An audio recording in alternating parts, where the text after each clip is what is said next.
ಅವತ್ತಿನ ಸರ್ಕಾರದ ಮುಖ್ಯಮಂತ್ರಿಗಳು ಯಾವ ತಮಿಳುನಾಡಿನಲ್ಲಿ ನೀರಿನ ಅಭಾವ ಅಂತೇಳಿ ತಮಿಳುನಾಡಿನ ನೀರಾವರಿ ಸಚಿವರು ರಾಜ್ಯದ ನೀರಾವರಿ ಮುಖ್ಯಮಂತ್ರಿಗಳನ್ನ ಭೇಟಿ ಮಾಡಲಿಕ್ಕೆ ಬಂದ್ರೆ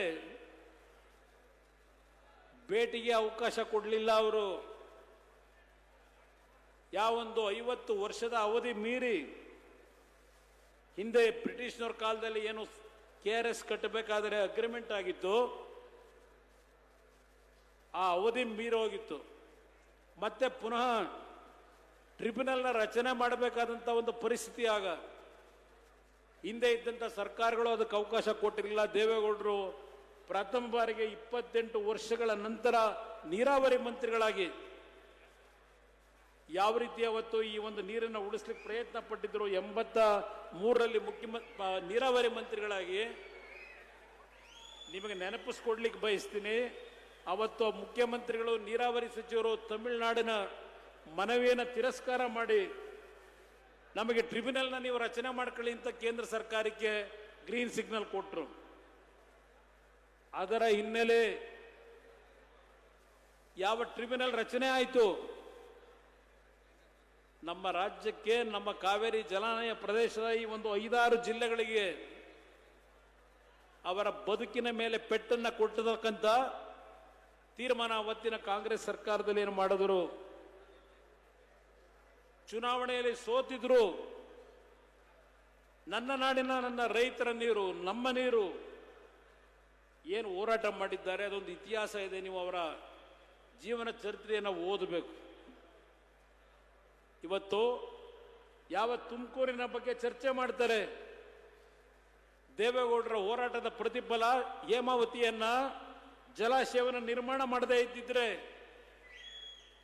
ತುಮಕೂರಿನವರಿಗೆ ನೀರೆಲ್ಲಿ ದೊರಕ್ತಾ ಇತ್ತು.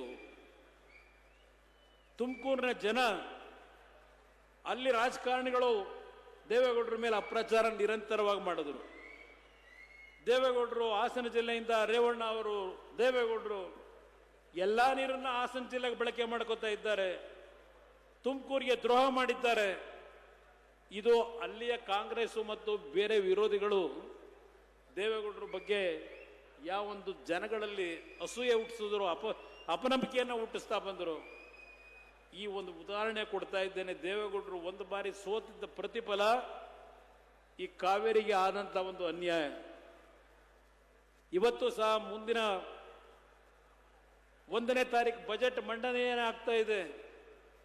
ಇನ್ನು ಅವ್ರಿಗೆ ಇರ್ತಕ್ಕಂಥದ್ದು ರಾಜ್ಯಸಭೆಗೆ ಹೋಗ್ಲಿಕ್ಕೆ ಇನ್ನೊಂದು ಏಪ್ರಿಲ್ ತಿಂಗಳಿನವರೆಗೆ ಅವ್ರಿಗೆ ಅವಕಾಶ ಇದೆ. ಅವ್ರು ಹೇಳ್ತಾರೆ, ನಮ್ಮ ಈಗಿನ ಸಭಾಪತಿಗಳಿಗೆ ಮನವಿ ಮಾಡಿದ್ದಾರೆ, ಒಂದು ಅವಕಾಶ ಕೊಡಿ, ಕೊನೆಯ ಹಂತದಲ್ಲಿ ಈ ನೀರಿನ ಹಂಚಿಕೆ ವಿಷಯದಲ್ಲಿ ನಮ್ಮ ರಾಜ್ಯಕ್ಕೆ ಏನು ಅನ್ಯಾಯ ಆಗಿದೆ, ನನ್ನ ಕೊನೆಯ ಅಧಿವೇಶನ ನಾನು ಇವತ್ತು ಕೊನೆಯದಾಗಿ ನನ್ನ ಒಂದು ರಾಜ್ಯಸಭಾ ಅವಧಿ ಮುಗಿತಾ ಇದೆ, ಈ ನಾಡಿನ ಜನತೆ ಈ ರಾಜ್ಯಕ್ಕೆ ಕಣ್ಣು ತರಿಸಲಿಕ್ಕೆ, ಈ ದೇಶದ ಅಧಿಕಾರದಲ್ಲಿರ್ತಕ್ಕಂಥವರಿಗೆ ಕಣ್ಣು ತರಿಸಲಿಕ್ಕೆ ಒಂದು ಅರ್ಧ ಗಂಟೆ ನನಗೆ ಅವಕಾಶ ಕೊಡಿ ಅಂತೇಳಿ ಮನವಿ ಮಾಡ್ತಾ ಇದ್ದಾರೆ. ಇದು ನೀವು ಬೆಳೆಸಿರ್ತಕ್ಕಂಥ ನಿಮ್ಮ ಕುಟುಂಬದ ಸದಸ್ಯರು ಅಂತಕ್ಕಂಥದ್ದನ್ನು ಹೇಳ್ತೀನಿ. ಇವತ್ತು ಆ 94ನೇ ವಯಸ್ಸಿನಲ್ಲಿ ಇದು ನಡೀತಾ ಇದೆ. ಇದು ಯಾತಕ್ಕೆ ಹೇಳ್ತೇನೆ ಅಂದರೆ, ಈ ರಾಜ್ಯದಲ್ಲಿ ನಾನು ಎದೆ ತಟ್ಟುಕೊಂಡು ಹೇಳ್ತೇನೆ, ನಮ್ಮ ಸೂರಜ್ಜು ಹಾಸನಾಂಬೆಯನ್ನ 2-3 ಸಲ ನೆನೆಸ್ಕೊಂಡ. ಈಗ ನಾವಿವತ್ತು ಈ ರಾಜಕಾರಣದಲ್ಲಿ ಇರ್ತಕ್ಕಂಥದ್ದು, ಈ ಸಾರ್ವಜನಿಕ ಜೀವನದಲ್ಲಿ ಇರ್ತಕ್ಕಂಥದ್ದು, ದೇವರನ್ನ ನಂಬಿ ಬದುಕಿದ್ದೇವೆ. ದೇವೇಗೌಡರು ನಮಗೆ ಕಲಿಸಿರ್ತಕ್ಕಂಥದ್ದು, ನೀವು ಏನೇ ಮಾಡಿದ್ರು ದೇವರನ್ನ ನಂಬಿ ನಿಮ್ಮ ಕೆಲಸ ಮಾಡಿ ಅಂತಕ್ಕಂಥದ್ದು. ನಾವು ಅದೇ ಸಾಲಿನಲ್ಲಿ ಪ್ರಾಮಾಣಿಕವಾದಂಥ ರೀತಿಯಲ್ಲಿ ಕೆಲಸವನ್ನೇನು ಮಾಡ್ತಾ ಇದ್ದೇವೆ.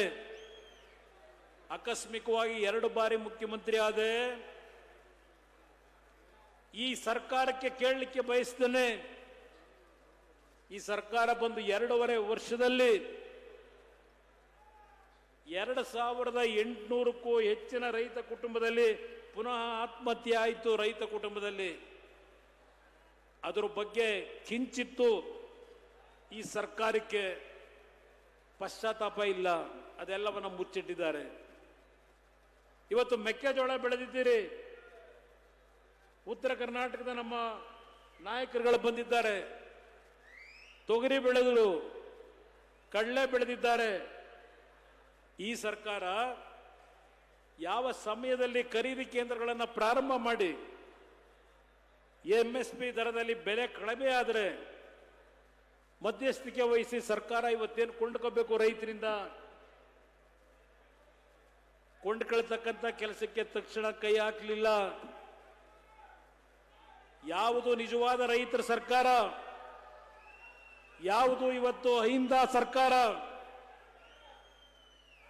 ಅಹಿಂದದಲ್ಲಿ ಇರ್ತಕ್ಕಂಥ ವ್ಯಕ್ತಿಗಳು, ಕುಟುಂಬಗಳು ರೈತ ಸಮಾಜದವರಲ್ವೇ ಕೇಳಲಿಕ್ಕೆ ಬಯಸ್ತೀನಿ. ನಾಡಿನ ಅಹಿಂದ ಹೆಸರಿನ ರಾಜಕಾರಣವನ್ನು ಮುಂದಿಟ್ಟು ನಿಮ್ಮಗಳಿಗೆ ದ್ರೋಹವನ್ನ ಬಗಿತಾ ಇರ್ತಕ್ಕಂಥ ಈ ಸರ್ಕಾರದ ಮುಖ್ಯಮಂತ್ರಿಗಳನ್ನು ಕೇಳಲಿಕ್ಕೆ ಬಯಸ್ತೀನಿ.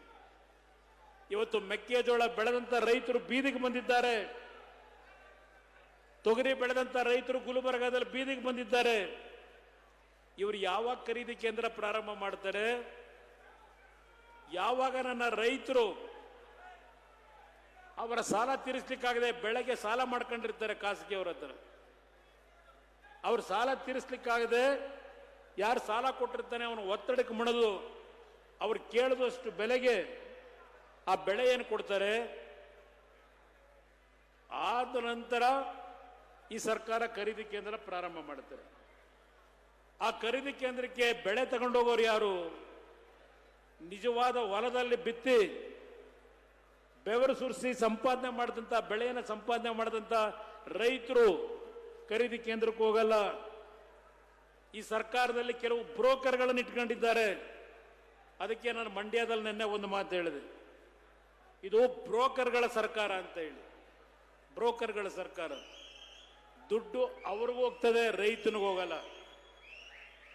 ಬಹುಶಃ ಹಿಂದೆ ಕೊಬ್ಬರಿ ಬೆಳೆ ಬೆಳೆದಂತ ನನ್ನ ಅರಸೀಕೆರೆ ರೈತರಿಗೂ ಅದರ ಅನುಭವ ಇರಬಹುದು. ಏನ್ ಬರೋಣ ನಗ್ತೀಯ? ಹಾಗೆ ಈಗೇನೋ ಸದ್ಯ ಪರವಾಗಿಲ್ಲ. ನನ್ನ ರೈತರು ನಮ್ಮ ಚಿಕ್ಕಮಂಗ್ಳೂರು ಶೃಂಗೇರಿ ನಮ್ಮ ಭೋಜಗೌಡ ಅವನೇ ಅಡಿಕೆ ಬೆಳೆದು ಒಳ್ಳೆ ದುಡ್ಡು ಸಂಪಾದನೆ ಮಾಡಿ ಪಗುರದಷ್ಟಾಗವ್ರವರೆಲ್ಲ.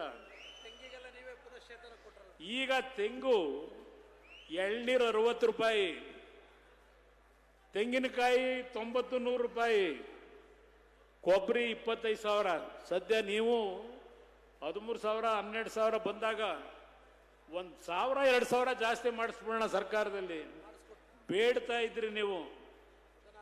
ಇವತ್ತು 25,000ಕ್ಕೆ ಹೋಗಿ ನನ್ನ ರೈತರು ಆ ತಾಯಿ ಆಸನಂಬೆಯಿಂದ ನೆಮ್ಮದಿಯಿಂದ ಸಂತೋಷವಾಗಿ ಬಾಳ್ತಾ ಇದ್ದೀರಿ. ಇದು ಏನೋ ಸದ್ಯ ನೀವು ಬುಳ್ತಿರ್ತಕ್ಕಂಥದ್ದೇನಿದೆ, ಈ ಸರ್ಕಾರದ ನಡವಳಿಕೆ ಬಗ್ಗೆ ನಾನು ಹೇಳ್ತಾ ಇದ್ದೇನೆ. ಒಂದು ಮಾತನ್ನ ಹೇಳ್ತೇನೆ ವೇದಿಕೆ ಮುಖಾಂತರ ನಾಡಿನ ಜನತೆಗೆ. ಇತ್ತೀಚೆಗೆ ಹಲವಾರು ಕಡೆ ನಿನ್ನೆ ನಾನು ತುಮಕೂರು ಮಂಡ್ಯ ಜಿಲ್ಲೆ ಪ್ರವಾಸದಲ್ಲಿ ಹೋಗಬೇಕಾದ್ರೆ ಮುಂದಿನ ಮುಖ್ಯಮಂತ್ರಿ 28 ಅಂತಕ್ಕಂಥದ್ದನ್ನೇನು ಕೂಗ್ತಾ ಇದ್ದಾರೆ. ನೀವು ಇಲ್ಲೇನು ಹೇಳ್ತಾ ಇದ್ದೀರಿ? ನನಗೆ ಮುಖ್ಯಮಂತ್ರಿ ಸ್ಥಾನಕ್ಕಿಂತ ಹೆಚ್ಚಾಗಿ ದೇವೇಗೌಡರ ಕನಸೇನಿತ್ತು. 65 ವರ್ಷದ ರಾಜಕಾರಣದಲ್ಲಿ ಕೇವಲ 2 ವರ್ಷವೋ 2.5 ವರ್ಷವೋ ಮಂತ್ರಿ, ಆಗಲೂ ನೆಮ್ಮದಿಯಿಂದ ಕೆಲಸ ಮಾಡ್ಲಿಕ್ಕೆ ಬಿಡಲಿಲ್ಲ.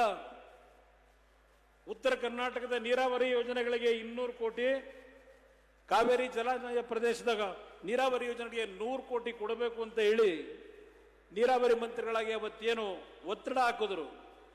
ಅವತ್ತಿನ ಅಧಿಕಾರಿಗಳು ಬರೀತಾರೆ, ದುಡ್ಡು ಗಿಡದಲ್ಲಿ ನಾವು ಬೆಳೆಯಲ್ಲ, ದುಡ್ಡಿಲ್ಲ ಅಂತ ಹೇಳಿ. ಅವರ ಹೋರಾಟವನ್ನು ಇವತ್ತೇನು ನೀವು ಬೆಳೆಸಿದ್ದೀರಿ, ಈ ಒಂದು ಜಿಲ್ಲೆಯ ಪುಣ್ಯ ಭೂಮಿಯಿಂದ ಇವತ್ತೇನು ನಿಂತು ಮಾತಾಡ್ತಾ ಇದ್ದೇನೆ. ಈ ನಾಡಿನ ಜನತೆಗೆ, ನನ್ನ ರೈತ ಬಂಧುಗಳಿಗೆ ಮನವಿ ಮಾಡ್ತೇನೆ, ಇವತ್ತು ಈ ರಾಜ್ಯ ಮತ್ತೇನಾದರೂ ಒಂದು ಉತ್ತಮವಾದ ಪರಿಸ್ಥಿತಿಗೆ ಬರಬೇಕಾದರೆ ಜಾತಿಯನ್ನ ಬಿಡಿ, ಜಾತಿಯನ್ನ ಬಿಡಿ. ಕೈ ಜೋಡಿಸಿ ನಾಡಿನ ಜನತೆಗೆ ಮನವಿ ಮಾಡ್ತೇನೆ, ಕೈ ಜೋಡಿಸಿ ಮನವಿ ಮಾಡ್ತೇನೆ. ನಾವು ಚಿಕ್ಕ ಮಕ್ಕಳಿಂದ ಅವರನ್ನ ನೋಡಿದ್ದೇವೆ, ದೇವೇಗೌಡರನ್ನ. ಅವರಲ್ಲಿ ಯಾವ ಬಡ ಕುಟುಂಬಗಳು, ನನ್ನ ರೈತರು ನೆಮ್ಮದಿಯಿಂದ 2 ಹೊತ್ತು ಊಟ ಮಾಡಿ ಜೀವನ ಮಾಡಬೇಕು, ಕುಟುಂಬಗಳು ಸಂತೋಷವಾಗಿರಬೇಕು ಅಂತಕ್ಕಂಥ ಯೋಜನೆಗಳನ್ನು ತರಬೇಕು ಅಂತೇಳಿ ನಿರಂತರವಾಗಿ ಚಿಂತನೆ ಮಾಡಿದ್ರು.